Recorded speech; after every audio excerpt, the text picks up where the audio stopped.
start the party. From hottest topics in the news to one-on-one interviews and all the hit tunes you want to hear, this is What's Hot. It is What's Hot with Shimei Cook. I am Shimei Cook. I got my guest co-host Rory Boone in the building. How you doing, Rory? I'm fine. What about you? I'm good. I'm best black and highly favored. Thank you so much for agreeing to come on the show. Thank you. On today's show, we got you covered with all of the great hot report, hot headlines, and much more. We got a lot of guests in the building today, from Mr. Sophomore-elect, Mr. Malachi Gridon, and Mr. The current Mr. NCCU. That's going to be Gabriel Basin on the show today, and as well. And we're going to have you covered with the hot report, the hot headlines, and a lot more topics to talk about. And also Ms. Ariel Ellis, Dr. Ariel Ellis will be here on the show as well, so tune in for that. We got jam-packed show for you with Spring Fling. It's our second to last show, and I'm glad that Rory, you are here with us. How you doing, Rory? I'm doing fine. Just trying to survive the semester, since this is like we have this week, and then we have like the next week, and then it's like finals. Yeah. And it's gonna be. I already know it's gonna be crazy, but you know what? I got this. We got this. You know what I'm saying? Yeah, we got this. We got to maintain, as they say. Exactly. As they say. Yep. But let's start the show off with some positivity, giving somebody the credit they deserve for being great in a segment called the Hot Spotlight. That's next after SZA, Kill Bill. It's What's Up with Shimei Cook. Keep it here. SZA, Kill Bill. It's What's Up with Shimei Cook. I am Shimei Cook. Got my guest co-host Rory Boone in the building. How you doing, Rory? I'm doing fine. What about you? I'm all right. Let's get started with the show. Let's get started with start the show off with some positivity, giving somebody the credit they deserve for being great. Today I'm going to give the hot spotlight to. Definitely, she recently came to our campus. She is a WRAL reporter. Her name is Kelsey Coffey. She came by to speak to some mass comm students last week. She is a graduate of University of Georgia, UGA, as they say. And she gave some great information. I know, Rory, you were there when she gave some great information. She definitely did. Last week, Thursday, at 10:40 break, and into the intro to mass comm class.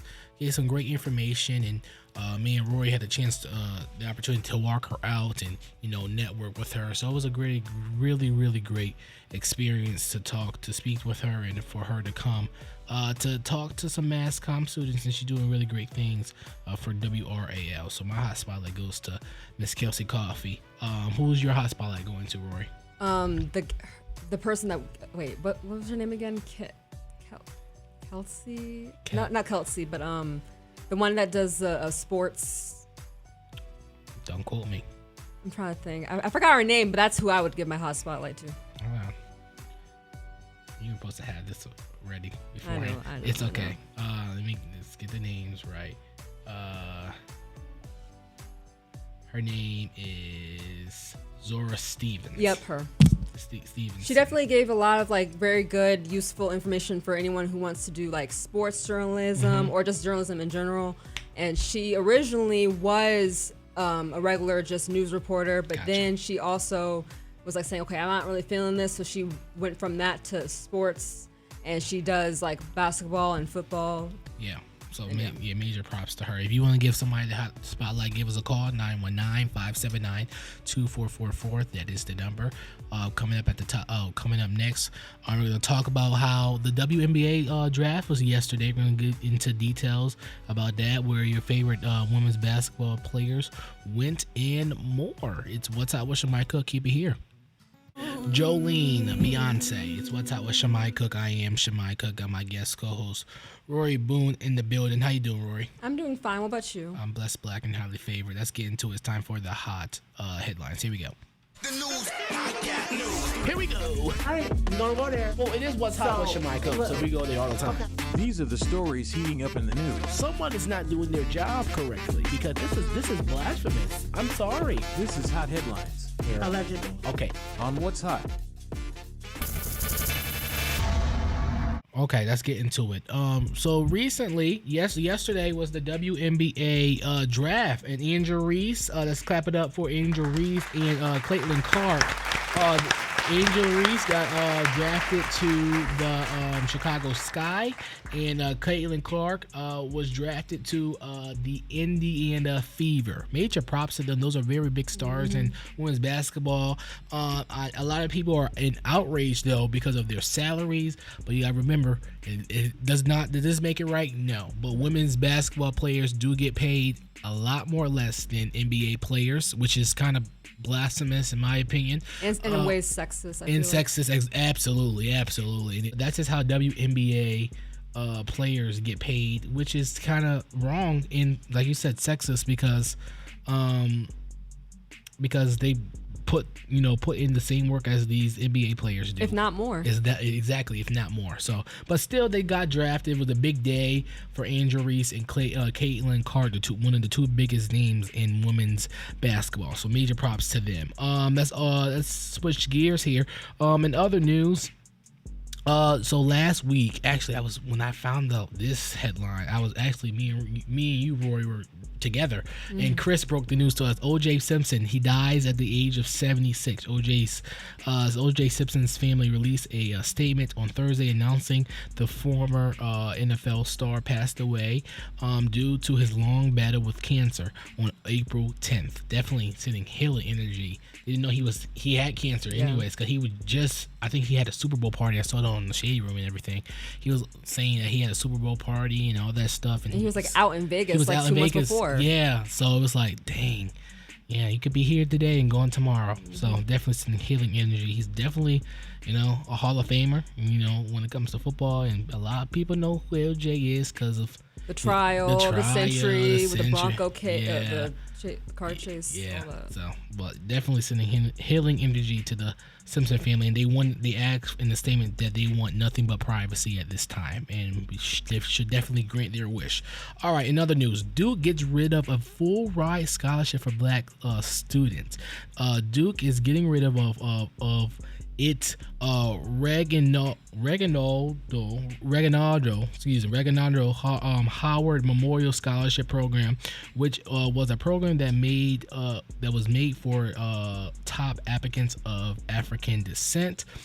This decision comes after last year's Supreme Court ruling that ends race-based action in college admissions. That's kind of unfortunate. Because Duke is very expensive. It's very private. I'm not going to bite the hands that bite me, because I do have an internship with Duke this summer, so I'm not going to bite the hand that feeds me. But I think it's because Duke is a private school, so you got to remember that. So they can do what they want in a way. But if this was a public school, that would be a problem. But you got to remember, private schools and public schools it's totally different regulations when it comes to what you can and cannot do. And it's kind of unfortunate because this was providing definitely opportunities for black students and students of color to get an education and not worry about the financials of it. Right, Rory? Correct. Yeah. And lastly, this is a blasphemous story, so this is why I put it on here. Last week, a Georgia man was sentenced to prison after he attempted to poison his 18-day-old daughter with antifreeze. Let's go to the report, please, from the Shade Room.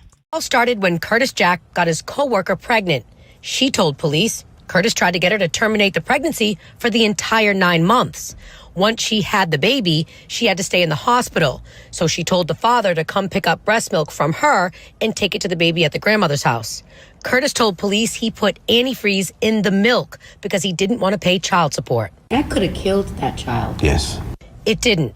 But once Curtis was indicted and faced several charges, including attempted murder, he took back his confession. So detectives and the DA's office had to work even harder to make sure the case was solid and they got a conviction.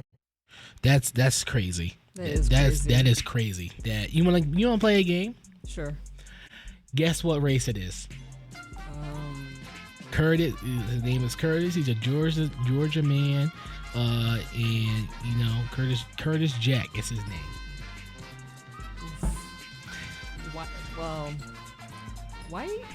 Wrong. No, he's black. Oh, He's okay. black. That was my second He's choice. black. I didn't want. And I'm black, y'all. And I'm black, y'all. And I'm blacker than black. And I'm black, y'all. I like automatically He's black. See, I didn't want to say. I didn't know. I mean, that was my that was my answer in my head. But it Nah, just he's came out black. white, yeah. That was a trick question. A lot of people think black people don't do stupid. I mean, only white people do stupid. Yeah, that's stuff. what I'm saying. I was just Black like, people do stupid stuff Yeah. as well. There ain't no way. we do. I'm gonna try to terminate it. Hey, that's your problem. You didn't wear a condom. Now exactly. I mean, that's your fault. Yeah. I mean, you weren't thinking like, oh, if I have sex with this person, she's gonna get pregnant. You know what I mean? Like, Yeah. I don't even know.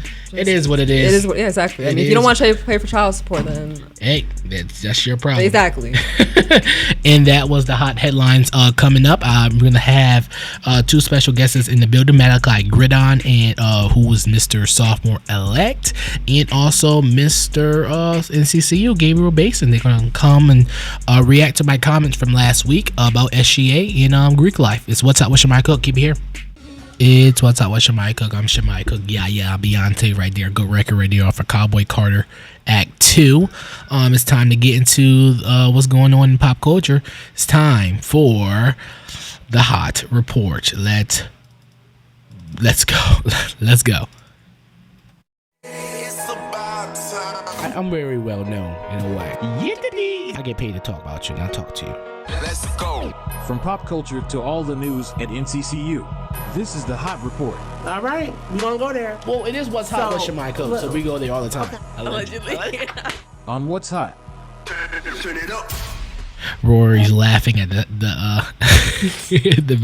the intro. You like the intro, Rory? It was fire. I'm like, okay. All right, what's going on in culture, Rory? Well, I know you guys are waiting for Malachi and Gabe to get here, but they are on their way. So in the time being, we're just filling up time until they get here. So just tell us what's going on in culture right now. There's a lot Rory. happening in pop culture, Yes. but one thing that's the number one thing I feel like I'm sure some of y'all, if you're not a Drake fan, okay, so anyone who knows me personally knows this about me. If you have like been in my room at school, or if you have seen my room like when I go live on Instagram, whatever. By the way, if you're not following me on Instagram, you definitely follow me on Instagram at _Rory Boone XO. You go I have live a almost every day. Not every. I mean, every other day.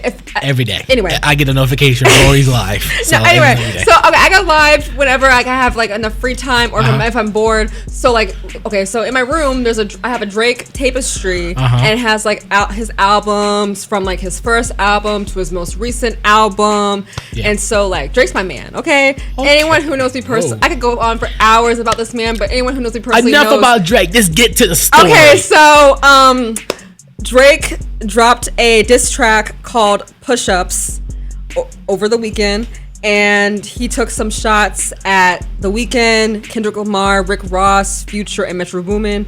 And people were also talking about how like with Future and Metro Boomin's album is similar to a Drake album with like some of the songs. And honestly, my thoughts, I mean, I don't know.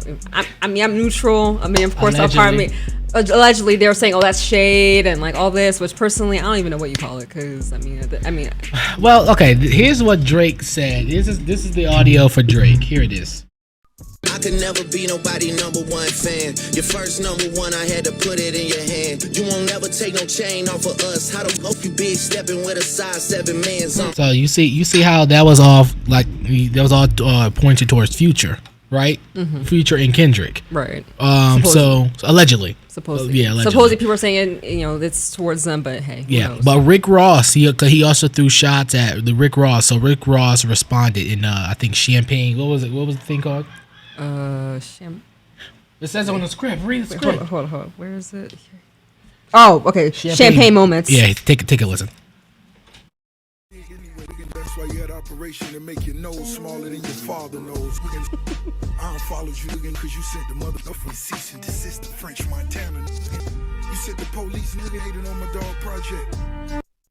I don't know. I don't get what's these points of these beefs. No, for real. Because like there was a beef a few months ago with Cardi B, Megan Thee Stallion, and Nicki Minaj. Yeah.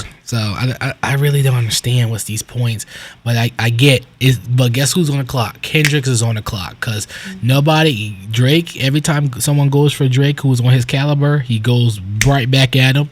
So Kendrick is on the clock. Kendrick needs to come back, and I feel like Rick Ross was sitting on that for a good minute because he responded in less than 2 hours. No, for real. So that was like, oh, all right. I'm here for it. I don't like beef, but I'm here for it. Sometimes I'm not for beef, but I'm here for it.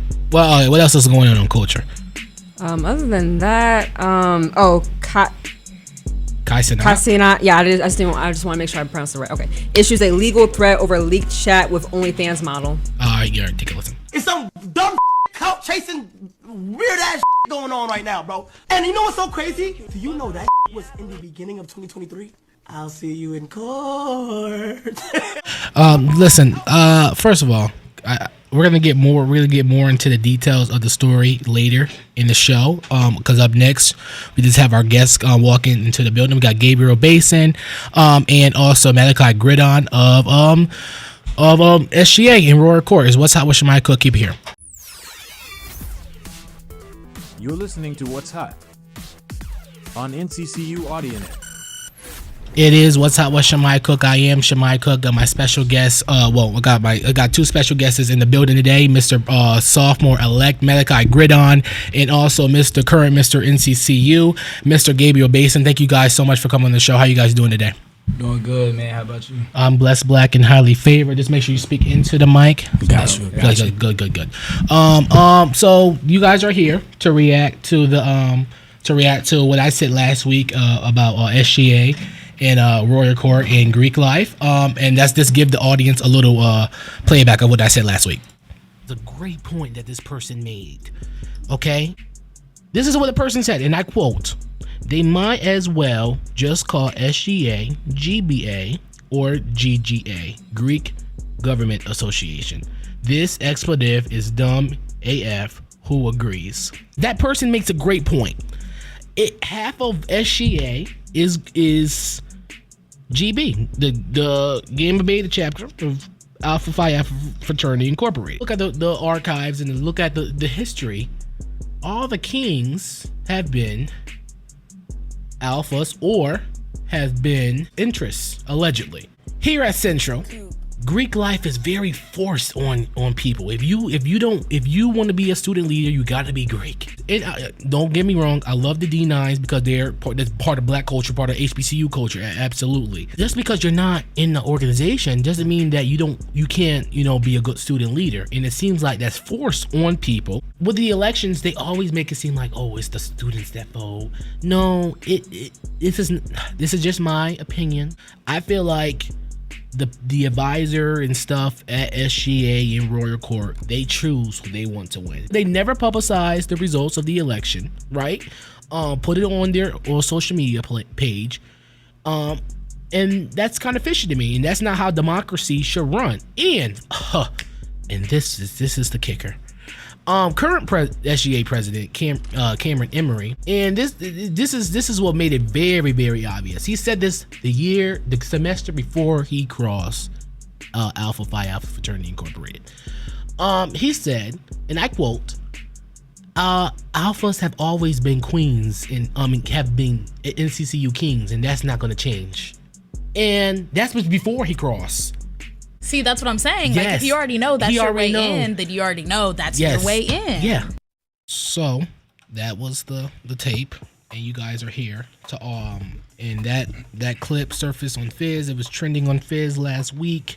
And you guys are here to comment. Go ahead. Yeah, man. So I feel like you had a lot of points that I did not agree with in that in your podcast, especially the point where you said the SJ elections are rigged. They pick who they want to win, and especially the part about how you say Greek life is very forced if you want to be a student leader. A lot of those is not true.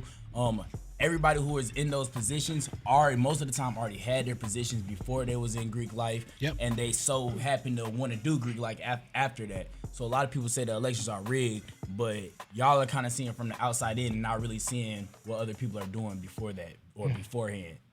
Because I was Mr. Freshman before I was an Alpha, right? Yeah. So how can y'all say the elections are rigged if I was already Mr. Freshman?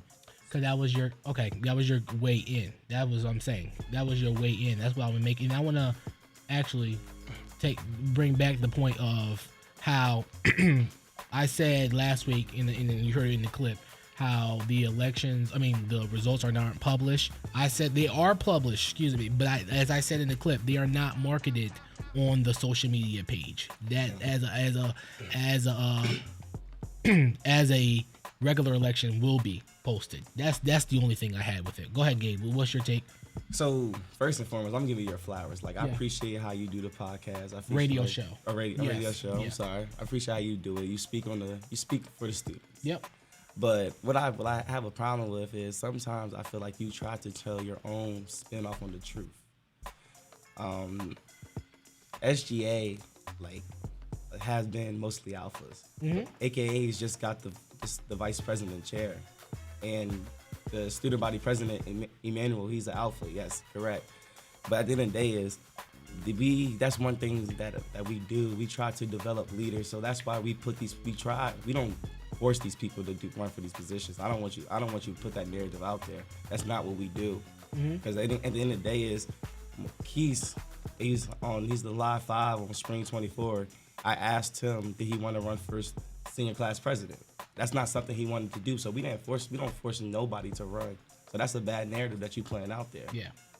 Well, the narrative I was trying to put out, and it made me have misconstrued, but people agreed with the narrative is that why does it, if it seems like here at Central, and it might be a culture thing, that if you're not in these D9 organizations, like I said in the quote as well, there's no disrespect to these D9 organizations, because that's part of culture. That's part of HBCU culture. That's part of college culture as well, especially here at Central. But it seems like if you're not in these positions, unless you're just coming into the school, that you don't have a chance of winning, or you don't have a fair democracy of why, if I'm not Greek or interest allegedly, why can I not get a position? That's the point I was trying to make. But then it goes to the student body. Yeah. The student body has to vote. A lot of people don't be voting, and that's why these people, we keep on seeing the Greeks in office. Because at the end of the day, the Greeks are getting the votes. People need to vote. And if you want to change something, they have to go out there and actually vote. If you want us to try to change the voting, make it more public so everybody could see it, that's something that we need to work on as student leaders. I just feel like, to me, this is my opinion, like I was saying, it just seems like it's not a fair democracy at SGA here at Central. And I guess it's the students, the student body, who don't make it a fair democracy. But this is just my question. How does it make sense? Make this make sense to me. How does it make sense if the two people from SEAL to the advisor, and I'm not going to say any names, but the advisor, are alumni and also former initiatives of that chapter? How does it keep making it seem like these people are putting these people in it? And you could make it seem like they don't have the power, but make that make sense. How does that look? You see when I'm looking from that islands?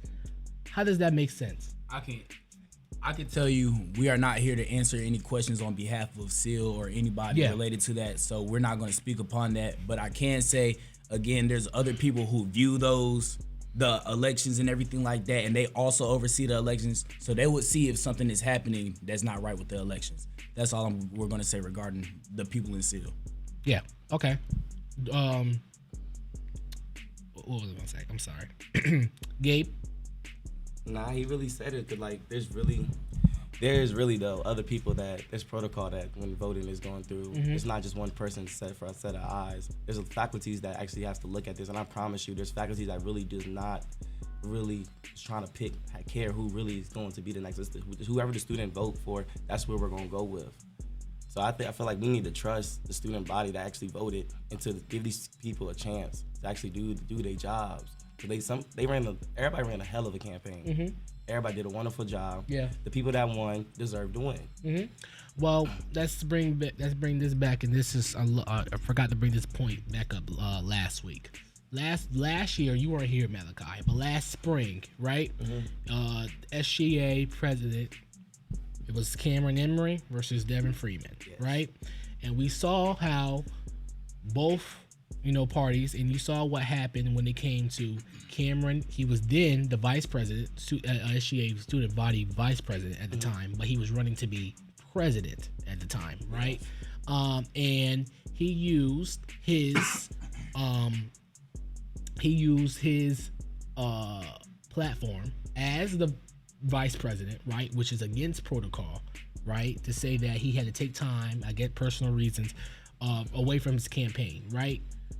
But that's a violation of the rules. But somehow he won, and somehow he was an initiative of GB.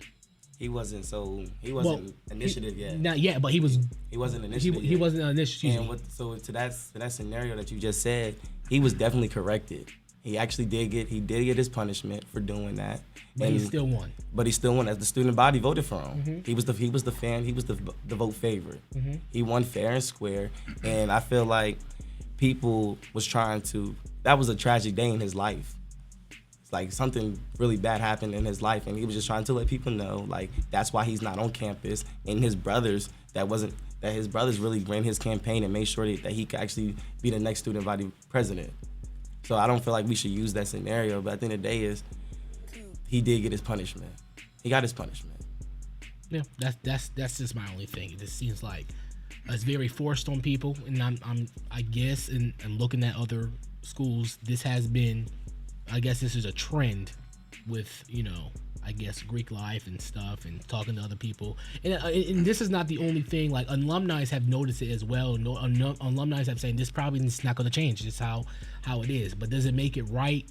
That is my only question, because Greek life is not for everybody. That's the only take. Yeah, I feel like, and to say on that, I feel like to be a leader, you don't need to be Greek. Yeah. You don't. And I feel like if there's a better leader than someone that is Greek, then we need to vote for these people in office. We need to stop trying to blame the Greek organizations and trying to say that we're brainwashing people and trying to force people to come Greek, and that's a gateway to come GB. Because that's not a gateway to come GB. Mm-hmm. We don't care about if you was in SGA. We care what type of alpha. Can you be a true alpha man? Mm-hmm. So that's not a gateway. But you see my point though, how it looks that way from the outside. It does look like that, but at the end of the day, is you would never know what's going inside of the house of Gamma Beta if you're not in the house. True. So you can't speak on something that you don't know nothing about. That's why I said allegedly. Okay, that's cool. why I said allegedly. Go ahead, Malachi. My question is, how does it look forced upon everybody? Like, it seems like you're trying to say we had no choice but to become a member of GB in order to get these positions. So it's kind of like you're discrediting our work and everything. Oh no, I'm not discrediting your work. I'm just saying it's this. If you look at the past people who have been in these positions in Rory Core and SGA, a lot of them have been alphas. They have been GB.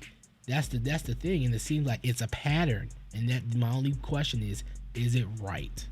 That's just my only question. I believe it is right, because at the end of the day, I'm not saying it's right that you have to be Greek in order to become a member of SGA or anything like that. Yeah. But I'm saying it is right. You're saying that like we're rigging the elections or we're doing something wrong in order to get into these positions. But again, the student body are voting us into these positions. And if we're running against other people, you can't say that we're wrong, because again, we had to be elected into those positions. It's not like we're being appointed into those positions. We'll be different.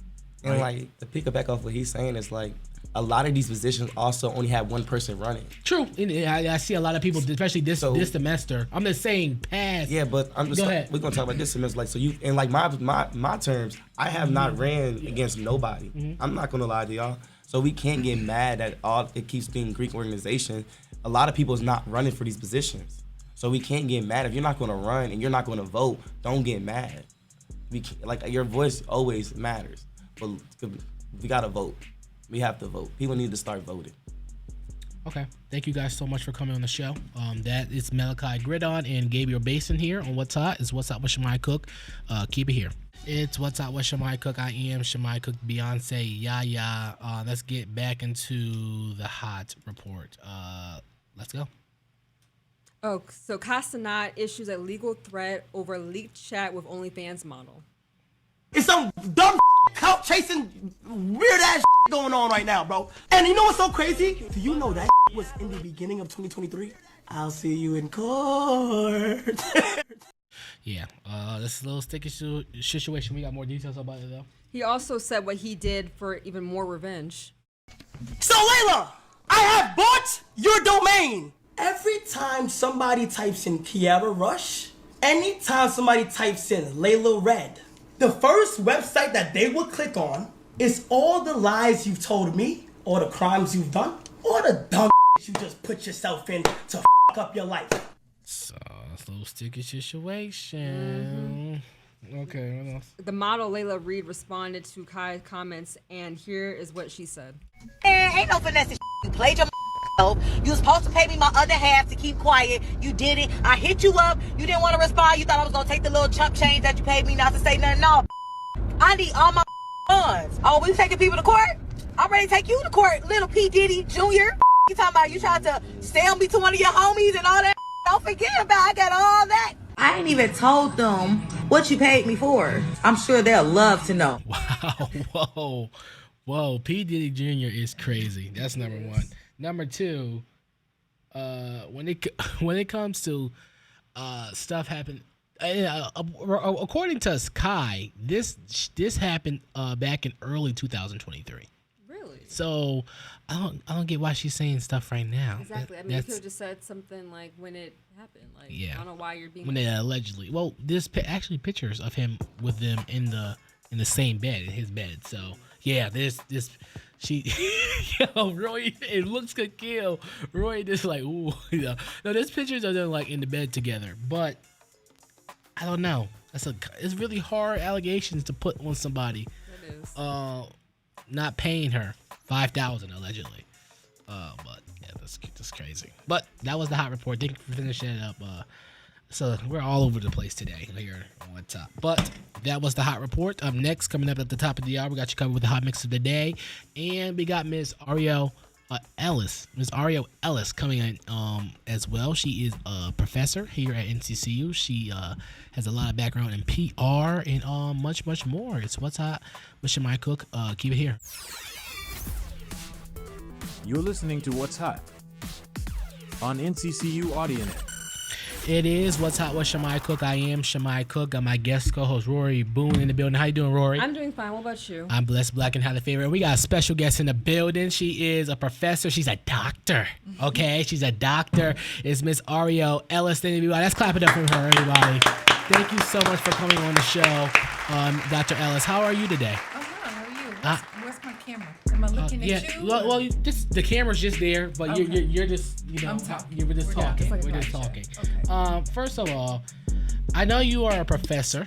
You went to Tennessee State University. And where did you get your master? I mean, your doctorate and your master's and your doctorate? My master's is from Middle Tennessee State University, which is in Murfreesboro, Tennessee, about 45 minutes outside of Nashville. Okay. And my doctorate is from the University of Southern California in Los Angeles. Gotcha. What made you want to, first of all, get into PR? Because I knew. Oh, wow. Yeah, let's start there. What made me want to get into PR? Well, I was a student at Tennessee State. Okay.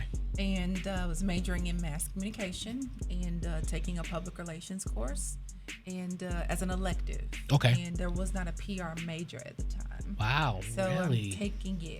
I'm taking the class, and the professor after class pulled me to the side and said, "Hey, I'm looking at your assignments, and you did a really great job on this one assignment, and I think you do really good in PR. You know how to speak well, you know how to present, you know how to solve problems, you know how to write, you know how to strategize. Like, you need to think about PR." Gotcha. And so I always knew that what PR was the thing that I wanted to do, but I didn't know what PR was, if that makes okay. Like, so you knew what it was, but you didn't know the consist of it. Yeah, okay, what I it see. Consisted of. So, like, for instance, I can go all the way back to high school and thinking, like, whoever like gets the music played on the radio is the person I want to be. So, or whoever is the person who like contacts the TV station to get the news and to like tell the producer or calls the newspaper to like tell them something is happening.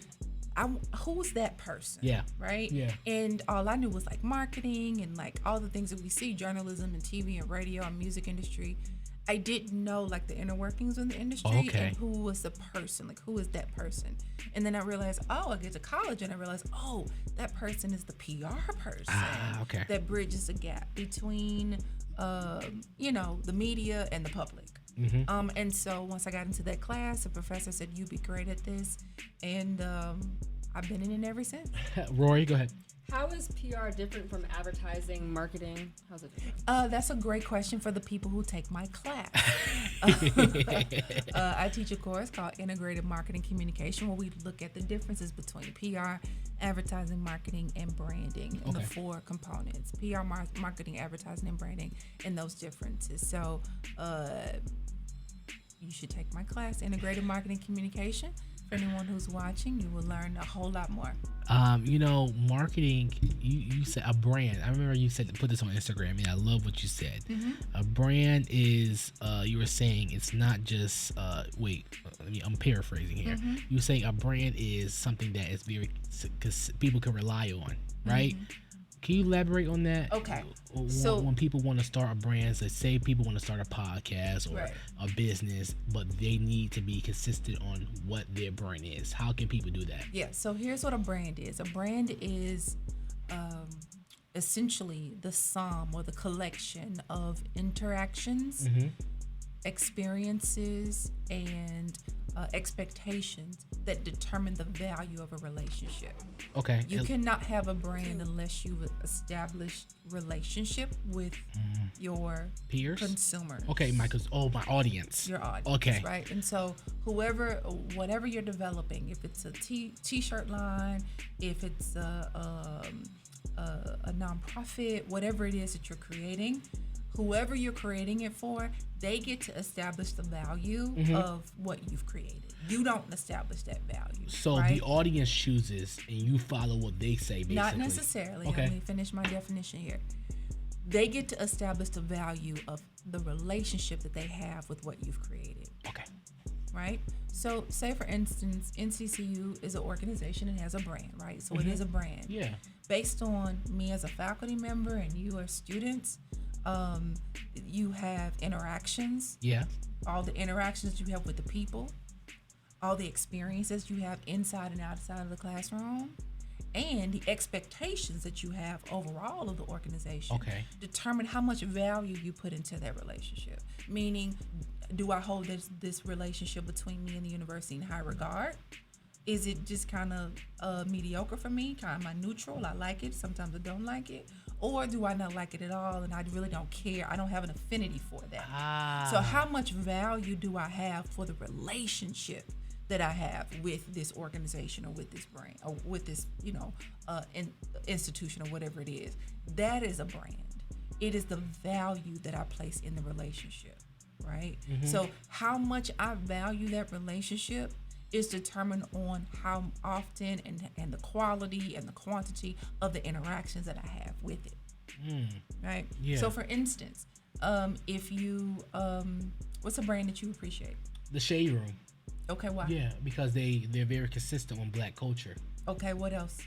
Pop culture, entertainment, what else? They're a news brand. And if they stop doing what you liked, how much more would you value them or less would you value them? I wouldn't go to that publication again. Exactly. I see. Exactly.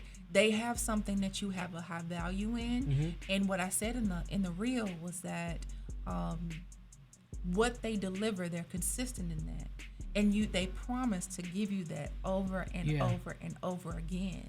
And if the promise ever switched up, the value that you have with them or for them, it would shift your relationship with them. Now, how do you, because not everything can work at all at one time. You understand? So sometimes, even in this show, I see that when I talk about something, the ratings go up. When I don't talk about something, ratings go down. How do you monetize that? Make sure you stay to your brand, but make sure you comfort your audience and make sure you get what they want. How do people do that? Yeah, sometimes your audience doesn't know what they want until you show them.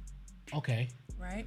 So I think the key aspect of that in building the brand and maintaining it is consistency. Okay. So whether you're giving them something that is, like highly clickable and things of that nature, or you're just giving them this, it's still quality content. Does that make sense? Yeah, I'm picking up what you're putting It's still down. quality content. So you don't have to give gossip every day. Yeah. Right? Yeah. You can give enriching and informational type content on some days. And then the other days you give gossip, or the other days you give, right? Yeah. You give interesting tidbits or whatever. You give them a variety. Now, if you wanted to exclusively do like gossip and things of that nature, then that's what you would be known for, and people wouldn't expect anything else from you. Whatever you promise to deliver that. Okay, I'm seeing that. Yeah, whatever you promise to deliver, if it's a mix of content or if it's just one, specific, if it's just sports, get that. People know what they if you can want to get do that. both though? You can. I love just consistently do consistently. Okay, so give them a consistency. mix. If it's a mix, give them a mix. Okay. That way they know that I may get a little bit of this and get a little bit of that. And if they only want one thing, they can go to someone else for that. Okay, Rory, go ahead. Okay, so here he asked for me. Okay, what careers can somebody get with a PR degree?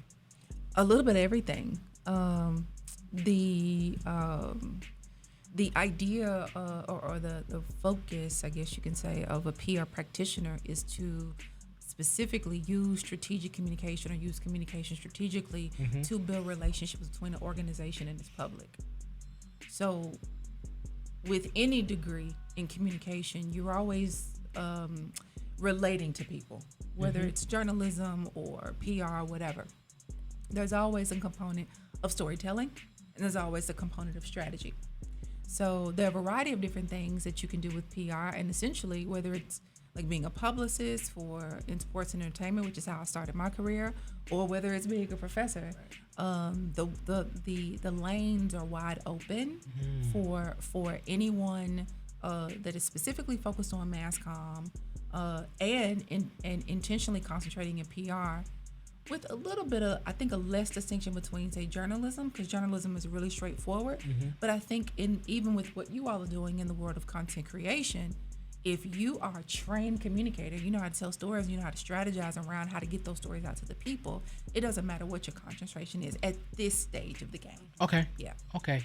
What made you want to get into, you have ran multiple campaigns and all of that stuff when it comes to being a NPR. What made you want to go and teach? Because not everybody is is fit to be an instructor and go give back their knowledge to the community. So what made you say, I need to go teach to my community? So I was, again, my HBCU, my beloved HBCU, Tennessee State. I had studied there and had several internships while I was in school. Okay. And I graduated in May, and I launched my first PR company in June, literally 30 days later. Wow. Good for And you. I had these several internships, and I wasn't getting the job offers quick enough. And I was like, you know what?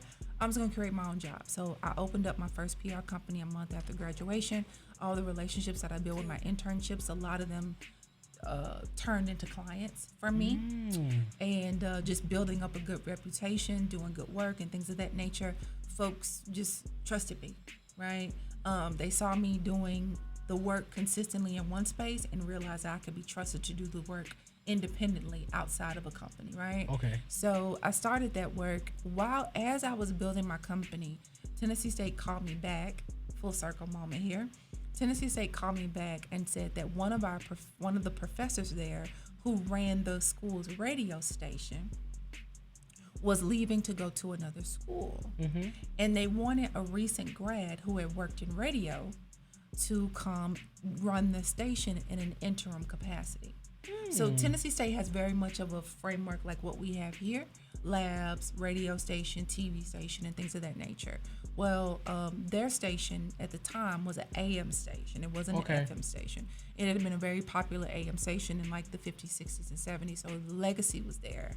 But they needed a recent grad who knew radio, who had been in radio, to come, revitalize some of the work, convert the station to an online station, and just keep the continuity there until they could hire somebody full time. And so they asked me to come do that. Wow. And while I was there, I was doing some of the work very similar to like a Miss DL or Miss Lakeisha, right? Okay. And I would get a chance to go behind the scenes with the folks who were my professors just a year prior. Wow. And I got a chance to sit with some of my professors and see like, okay, how do they do this? I got a chance to see what they do versus being the student in the classroom. It's always there's three sides to every story. Yeah. Side one, side A, and truth. And I thought, as I'm launching this business and getting this business off the ground, and I've always been very entrepreneurial and thinking I need I would love to have multiple streams of income. I thought I should probably do, as a publicist, what I want to teach and teach what I want to do. And I knew I wanted to get a master's degree. And so it was really the experience that I had at Tennessee State that made me want to teach and also made me ultimately want to teach at a HBCU, which brought me here. So it was a full circle moment, being able to do both. And eventually, I didn't go right into the classroom. It took about maybe 7 or so years after I made that, kind of had that epiphany that I wanted to be a professor. After I got the master's degree and ran my business and things of that nature, I realized, okay, it's time for me to teach what I do. Got you. Yeah. Got you. When it comes to, go and get your master's and go and get your doctorate, what was your drive behind that? Because that's a lot. First of all, that's a lot of money. And that's a lot of dedication. What made you say, "Oh, I gotta go get these degrees"? So the master's degree was easy for me because it wasn't as expensive as folks think. Master's degree isn't super expensive. Sometimes your undergraduate degree is more expensive than a master's degree. Really? Yeah. I didn't know. Okay. Wow, I thought I thought it was okay. I thought it was the opposite. No. Your master's degree is usually because you're only there for maybe a year or two. Okay. In a master's program, so if you're getting a master's degree that's more expensive than an undergraduate, you in medical school or something like that. Okay. You're in law school or something, or getting an MBA maybe. And some MBA programs aren't that expensive, but I knew that I wanted to get the master's while I was an undergrad. So I was thinking, I think I'll go back and get a master's. I think I kind of want to put a seal on my experience in communication. And that was a natural thing at the stage where I was in my time as a student. A lot of us went and got our masters, okay. Right? So the master's wasn't a lot of money, but it was a 2-year program. So I thought, and I also realized that if I wanted to work in corporate, I wasn't quite sure what I wanted to do if I wanted to work in corporate, but I knew this. As I was a student at Tennessee State, I was interning at the local radio station, and I got exposed to everything. I got a chance to see everybody, meet everybody, talk to everybody, hear conversations I probably shouldn't have heard, all kind of stuff.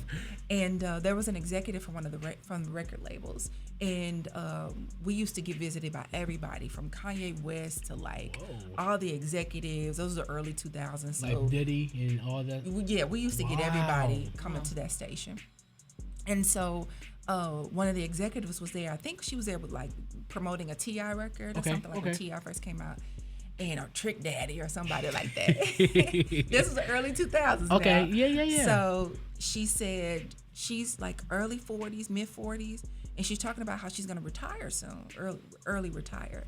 And everybody's like, "No, you're still young and don't retire." And she was like, "They said, well, what are you gonna do?" And she said, she's from New York or lives in New York, and she said. One of the schools in New York, Columbia, NYU, whatever it was, has asked me to come teach in entertainment marketing, entertainment business. And they were like, "Oh, don't you need a doctorate for that?" And then she said, No. I have my MBA. All you need is a master's to teach.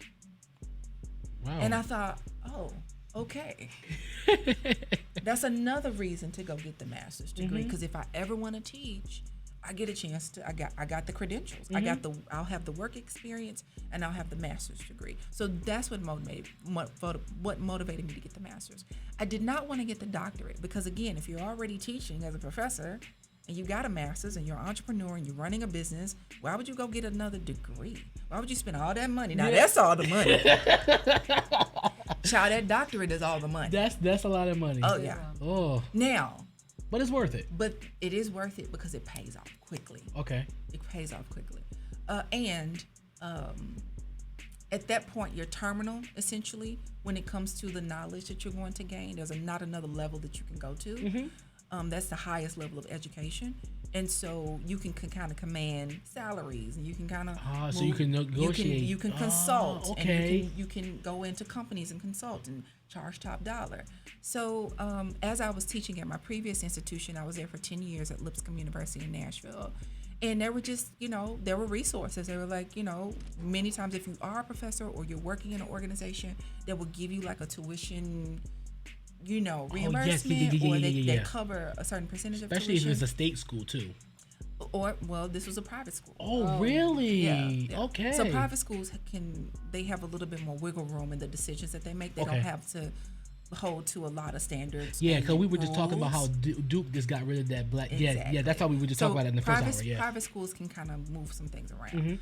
But state schools, like for instance, if you're a professor or an employee at a state school, they may give you like a deep discount, or even like almost a complimentary tuition. Some state programs do complimentary tuition on getting your doctorate in the state system. While you're working at that school. While you're working there. And then there may be like an arrangement where you stay for a couple more years to make good on the investment. Okay. But the doctorate was, for me, I didn't want to repeat what I experienced in the master's experience. So I wanted to travel. I wanted a doctoral program that allowed me to travel. I wanted one that gave me a cohort so that I wouldn't just be in the program by myself. I'd have a group of people to go through the process with me.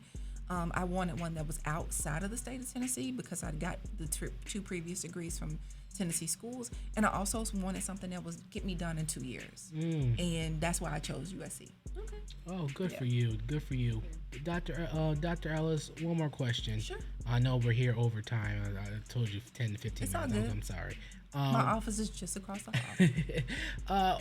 When it comes to making sure that you are marketable, how can people go about, being an entrepreneur? Because you're a successful entrepreneur.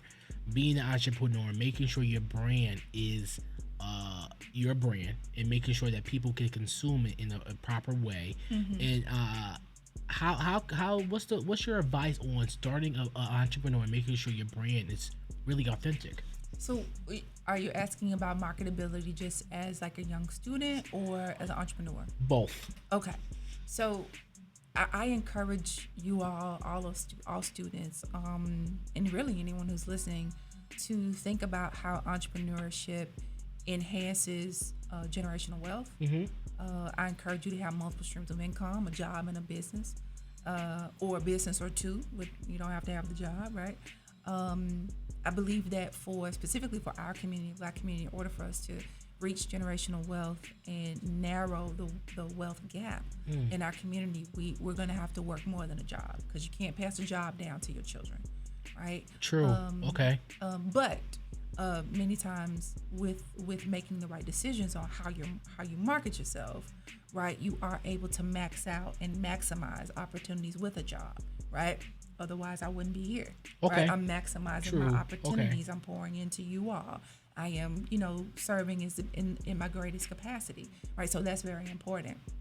And so I think what needs to be considered in order to make yourself marketable, specifically in entrepreneurship, is consistency. Is being exactly who you are at the same time, all the time, showing up, leveling up as much as you can, growing as much as you can, being a person of your word. If you say you're going to do it, do it. If you can't do it, let the person know you can't do it, so their expectations can be, managed well. I think also it is very important to be authentic to who you really are. There's a lot of noise on social media. There's a lot of noise just in the world in general. And so if you really understand who you are, you're not doing it just for the likes and the clicks, right? You get really good at that thing and you operate in authenticity. you can be marketable and someone will see you, just like someone saw me, doing that internship when I was in college, and being consistent and showing up and doing a great job and providing value. And eventually, when I got ready to launch my business, there wasn't anybody really that would tell me no. And if they told me no, it's because they didn't have the money to pay me. You know what I mean? And That was a good no. And so, yeah, it was a great no. So I think that's very important. Being very true to who you are, being authentic at all times, regardless of what social media says and if you didn't get the likes, and then just being very consistent. People appreciate consistency and they appreciate authenticity as well. Thank you. You got any more questions, Ro? Nope. Thank you, Dr. Ellis. Let's clap it up for Dr. Ellis. Thank you so much for coming up. Where can people get your information and all that stuff? Make sure if they have any other questions about, starting the brand and stuff. Well, you can go to arielellis.com, AERIELLELLIS.com. And of course, if you want to know more about NCCU, Mass Communication Department, you can reach out to us on the website. And things of that nature. So thank you so much for having me. And you all are doing a great job. Thank you for so much for coming on the show. I greatly appreciate it. Yeah. You are more than welcome. Well, this is my second to last show, so it's all good. This just really takes me back to my college days. So. Really? Okay. Yeah, thank you so much. It's Dr. Ariel Ellis. Up next is the hot question of the day. It's What's Up with Shimei Cook. I am Shimei Cook. That was The Weekend Earned It. Got my guest co-host Rory Boone in the building. How you doing, Rory? I'm doing fine. What about you? I'm all right. Just ran back to get I know you tight. You ran to your room. I had to just give me my cup of water. So it is what it is. Yeah. When you start talking, you get cotton mouth. So I understand. Exactly. I understand. All right, it's time for the hot question of the day. And recently I put a poll out on Instagram, on my Instagram at Shimei Cook TV.